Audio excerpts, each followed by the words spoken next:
Hey, what's up everybody? This is Catch, Hook, and Shoot. Today is July 2nd, 2018. Posting the show a day late this week. Sorry about that. I know I usually have it up by Sunday evening, but it's had a little bit of a delay, so putting it up on Monday afternoon. So hope everybody's enjoying the show so far. Hope everybody's following on Facebook, Twitter, Instagram, Snapchat. You can get the podcast on, of course, the home of the podcast is Podbean. It's also available on iTunes, Spotify, Google Play, and YouTube. On YouTube, you can get just the audio, or if you want to look at my smiling face, you can also check out the video. They both get posted at the same time. So whatever you choose, just as long as you're subscribing, listening, and hopefully enjoying. As always, help spread the word. Tell your friends, tell your family, anybody you know that's a wrestling fan. Ask them, check out the show. Always trying to get more followers, build the show up as big as I possibly can. And yeah, just hope everybody's enjoying it so far. So last week on the show, forgot to mention, and I feel horrible about it, forgot to mention about the passing of Leon White, better known as Big Man Vader or just Vader. Probably one of the best big men ever to set foot in a wrestling ring. Held world championships all over the world, Japan, Europe, the US, Australia, and probably best known in the US for his run in WWE, but more so I think, well, for me at least, for his run in WCW, where he was the world champion, had a big rivalry with Sting, with Ric Flair, Hulk Hogan, Mick Foley as Cactus Jack at the time, and was just, probably one of the best heels as well to ever get into the ring. So definitely a big loss. Anybody who follows Vader knows the last couple of years he's been having a lot of heart problems. He had a couple of open heart surgeries over the last 6 months to a year to correct those problems, which the surgeries by all accounts were successful, but unfortunately the last month or so I guess he came down with pneumonia, and just his heart just couldn't take the extra strain after having those few open heart surgeries, and his heart eventually just gave out on him. The fact that he's not already in the WWE Hall of Fame, to me, is just a tragedy, quite honestly. I think he should have been in there a while ago, but hopefully next year we'll be hearing about him going into the Hall of Fame. So yeah, definitely rest in peace, Big Man Vader. Another loss to the wrestling world just this past week was Matt Cappotelli, who lost a very long battle with brain cancer.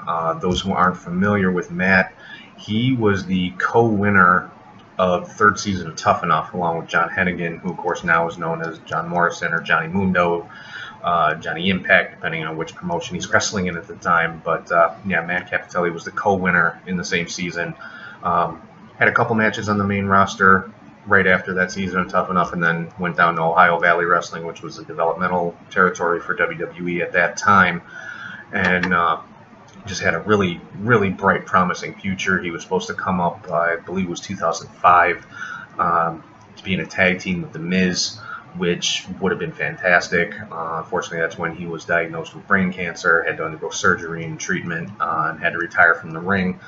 But he stayed on at Ohio Valley as a trainer for a long time after that, and he was, like I said, went through surgery, treatments, was doing well for a pretty good stretch there, and then I guess in the last year or so the cancer ended up coming back more aggressively, wasn't able to be treated, and so he, again, unfortunately passed away this past week, very young age. He was just in his mid-30s, and by all accounts, just a great human being, aside from being a great in-ring performer.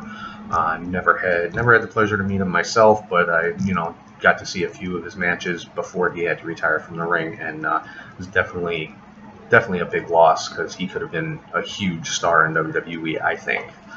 And I think a lot of people would agree with that. So rest in peace to Matt Cappotelli, and again to Big Man Vader. So moving on to some, I guess, happier stuff. Actually, first I want to cover Brock Lesnar. Now, there's a rumor floating around that Brock is not going to be defending the Universal title at SummerSlam, and we may not see him until the end of the year, maybe like as late as Survivor Series. So That's kind of up in the air. They're still kind of teasing that he may be going back to UFC. I still haven't seen confirmation of that, but he would have had to re-enter the testing pool for the drug testing for MMA by the end of last week. I haven't seen any reports that he did that as of yet, so I guess that all kind of hinges on what's going on with his MMA career as to when he's next going to appear in WWE, which I honestly think is a shame. I mean, I understand they put the Universal title on him to elevate that title, to give it some more prestige, because when that title first came out, let's face it, it wasn't very popular. They didn't like the name of it. They didn't like the belt. I'm talking about fans.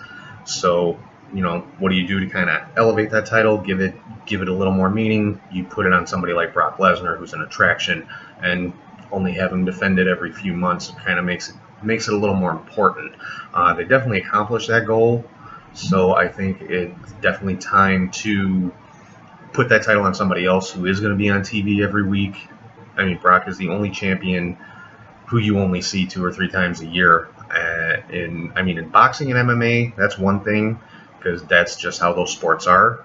You know, the athletes, they need that time between the matches to train, recover, get ready for the next challenge, heal from injury, things like that.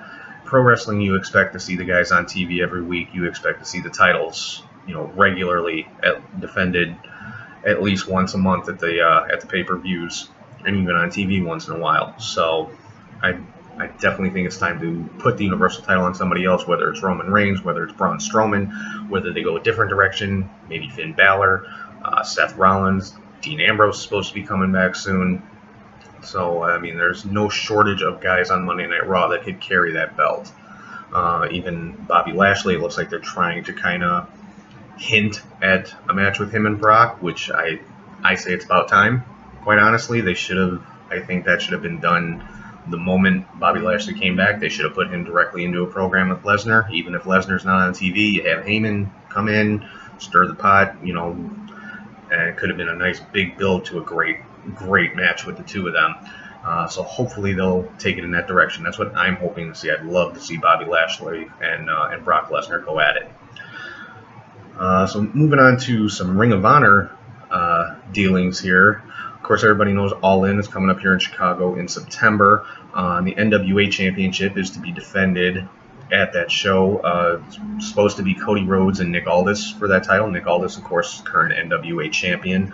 But he added the stipulation that in order for him to give the match to Cody, Cody would have to win the Ring of Honor Championship first. So, of course, last week was Ring of Honor's big pay-per-view Best in the World, where Cody had his shot at the Ring of Honor Championship and did not win the title. Dalton Castle retained the title that night. It was, of course, a triple threat match with Dalton Castle, Cody Rhodes, and Marty Scurll. Castle pinned Scurll to retain the title, so Cody wasn't involved in the finish, which I think is good. Cody didn't come away with the title, but he also didn't lose, so he, still looks strong as ever. And then in an interesting twist, just a night later at the Ring of Honor TV tapings, they had another match.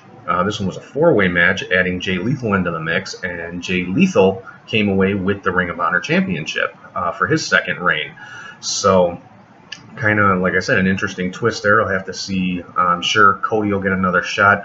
One rumor I read online, which makes a lot of sense, is Ring of Honor doesn't want to put, or I should say might not, it's just a rumor, might not want to put the title on Cody just yet, because he does have a match against Kenny Omega coming up at the G1 Climax special for New Japan in San Francisco. So Ring of Honor may not want their champion to take a loss to the IWGP champion. So odds are, Kenny Omega's more than likely going to retain that title in that match. So probably after that match is when you'll see Cody pick up the Ring of Honor Championship, if they're going to keep that stipulation in place as far as Cody having to be the Ring of Honor champion in order to get the NWA title match. Of course, things could change. The NWA title could change hands in that time, and the Ring of Honor stipulation could just be out the window. Who knows? But we'll have to see where that goes. Another interesting rumor I've read online this week was Daniel Bryan's current run in WWE since being cleared after 3 years of being inactive is kind of being, it's not being billed this way, but again, it's a rumor that this is kind of like a farewell tour for Daniel Bryan, because his contract is set to end on September 1st. Interesting date, but and apparently, supposedly, according to this rumor, the WWE's not certain he's going to re-sign with WWE, but I take that with a grain of salt, because if they didn't think he was going to re-sign, I don't think they would have cleared him to get back in the ring. They would have just let him ride out his contract and, you know, good luck in your future endeavors, and he would have gone on to go back to Ring of Honor or New Japan or, you know, whatever, pretty much whatever indies he wanted to, because he would have, you know, ended up being the top draw outside of WWE in the world. That's pretty much guaranteed. So, like I said, I'm taking this with a grain of salt, but if that's the case, if his contract runs out September 1st and he does not re-sign with WWE before then, he would become the biggest indie star in the world, bar none. Just the fact that WWE fans know him, WWE fans love him, indie fans love him, so he's got probably the biggest following of any other indie superstar out there. You know, any show that he makes an appearance on would be almost a guaranteed sellout just by putting Daniel Bryan's name on the marquee. So it'd be very, very interesting to watch. And of course, as I said, his contract is up on September 1st. So, you know, if he doesn't re-sign with WWE, could we see Daniel Bryan at All In, at least making an appearance, not necessarily wrestling, because it'd be very short notice. I mean, by all rights, he wouldn't be able to negotiate anything with them, you know, now, when he would need to, as far as negotiating a match or anything like that. But, you know, as far as an appearance, I'm sure that could be thrown together fairly last minute and just make it like a surprise appearance. They probably wouldn't even have to announce it. So definitely have to see where that goes. Like I said, it's a great time to be a wrestling fan in general, because the indies are so hot, and also a great time to be a wrestler, again, because the indies are so hot. I mean, look at the names out there that are making a living for themselves, some making a better living on the indies than they could in WWE. Case in point, the Young Bucks, and they maintain complete control over their brand, and, you know, are really able to call their own shots, not have to follow WWE's rigid scheduling and things like that. But Daniel Bryan potentially ending up an indie superstar is just huge, because, you know, you could see him in Ring of Honor, in New Japan, Impact, Lucha Underground, AAA, NWA shows, House of Hardcore. The list of dream matches with guys out there on the indies right now is almost endless. As far as Cody Rhodes, Kenny Omega, Daniel Bryan and Kenny Omega would blow the roof off of any arena in the world, is my opinion. Austin Aries, John Morrison, Nick Aldis, the NWA champion. So it's definitely going to be a fun thing to watch and keep track of. And again, you know, a lot of people try to compare indie companies like Impact or Ring of Honor, which I don't know if you necessarily call them indies, because they are larger, they have national TV and things like that, but they're independent companies. I mean, they're not the big worldwide corporations like the WWE is. And, you know, a lot of people try to make the comparison as far as them competing with WWE, which none of these companies individually can. Quite honestly, they don't have WWE's money or marketing or exposure. But on the whole, talking about indie wrestling as a whole, all the different companies, Ring of Honor, New Japan, Impact, the smaller regional indies like Combat Zone or Pro Wrestling Guerrilla, and just all of the dozens and hundreds of indies all over the world, in Europe and Japan and Australia, like House of Hardcore and, you know, the NWA, all the different indies that the NWA title is defended in. Independent wrestling on the whole, I think, does compete with WWE, especially in the eyes of the wrestlers, because, like I said, there are so many wrestlers out there right now who make a living outside of WWE. they create their own schedule, they name their own price, and if they may have to work a little harder getting their name out there. They kind of have to promote for themselves. They don't have the WWE machine backing them and blasting their name all over the place. They have to do all that for themselves. But you see with guys like Cody Rhodes and like Kenny Omega and like the Young Bucks and Marty Scurll, the Bullet Club members and things like that, independent wrestlers don't need the WWE anymore. And I think that signifies a big shift, because it used to be WWE was the end-all be-all. If you were a pro wrestler, if you wanted to be able to make it and be able to survive and make a living as a pro wrestler, for so many years WWE was the only place you could go, especially after all the territories closed down. WCW went out of business, ECW went out of business, and WWE was the only game in town as far as on a national or worldwide level. But now, with all these independents, it's different than in the days of the territories, because the territories were always very competitive, and it was a really kind of cutthroat business back in those days. Now, a lot of the independent promotions, they work together, they share talent. Even the larger companies like Ring of Honor and Impact will share talent with other promotions within certain limits. Sometimes, wrestler won't be able to, a Ring of Honor contracted guy won't be able to wrestle someplace else if they have like national TV or something like that. But, or shouldn't say national TV, but like national, or I guess it'd be worldwide, like a streaming service or something like that. But you see Impact guys wrestling in Lucha Underground and vice versa. You see Ring of Honor guys in New Japan and other independent promotions around the country and around the world. So it's a lot more open. Not so cutthroat. I mean, all the promoters are still out to make money, but not necessarily at the expense of the other promoters, and not at the expense of the wrestlers either. The wrestlers have a lot more freedom to go out there, make their money, get their names out there, make a living, and make a good living. So I'll say it again, it's a very, very exciting time, and it seems like the WWE is starting to kind of dip their toe in the water as far as following suit, as far as sharing talent with other companies. Now, for quite a while, you've seen NXT guys performing on indies that WWE has working agreements with, like Progress and Insane Championship Wrestling and things like that over in Europe. You'd see a lot of NXT guys over there. You see the UK title defended on the European independent scene. Now with the advent of NXT UK, I don't know if you'll see that as much. You may see NXT bringing in guys from Progress or from ICW or the other European independent promotions into the NXT UK brand. So we'll have to see, how that goes, if Pete Dunne's still going to be wrestling in other organizations defending that UK title. But you also see Adam Cole defending the North American title on some of the other independent promotions.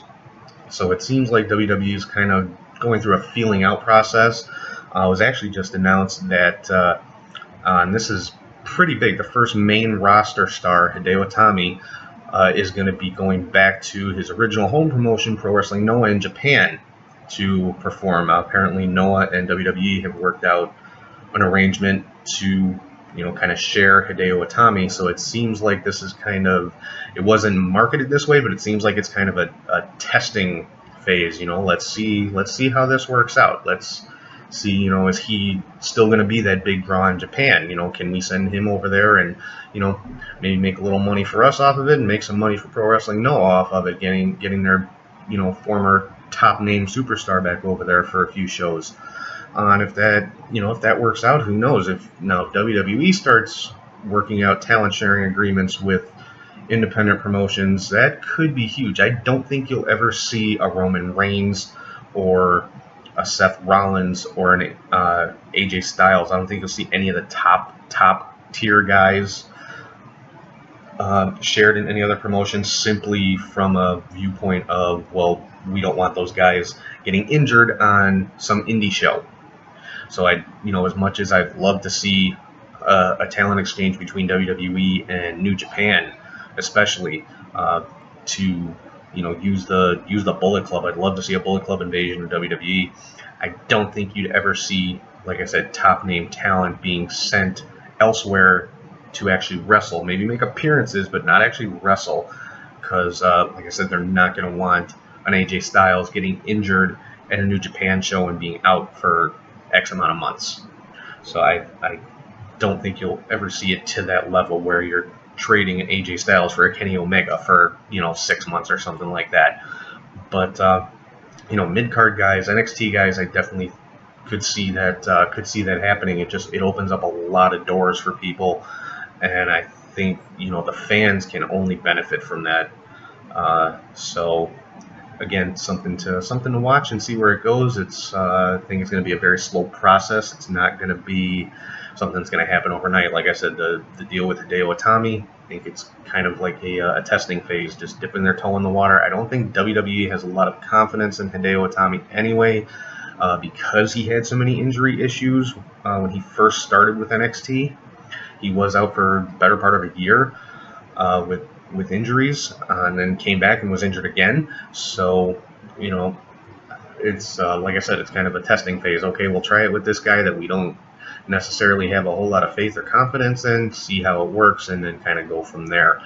So hopefully it's the start of a new trend with WWE, because it's definitely working on the indies.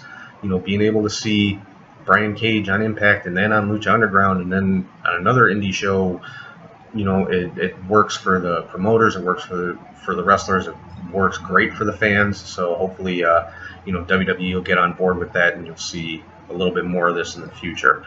Definitely something to watch. So that's pretty much what I got for this week. Like I said, sorry about the day late posting of the show. Hope everybody's enjoying it. Again, follow me on Facebook, Twitter, Instagram, Snapchat. You can find the podcast on Podbean, Spotify, iTunes, Google Play, and also on YouTube. Just go to any one of those platforms, search Catch, Hook, Shoot. You should be able to find it. And ever want to comment, question, anything like that, I welcome any comments on any of those pages. If you ever want to shoot me an email, it's catchhookshoot@gmail.com. So hope everybody has a good week. Looking forward to Raw tonight, see how the ongoing storylines play out, which I'll definitely get into next week. So until then, I will talk to you guys soon.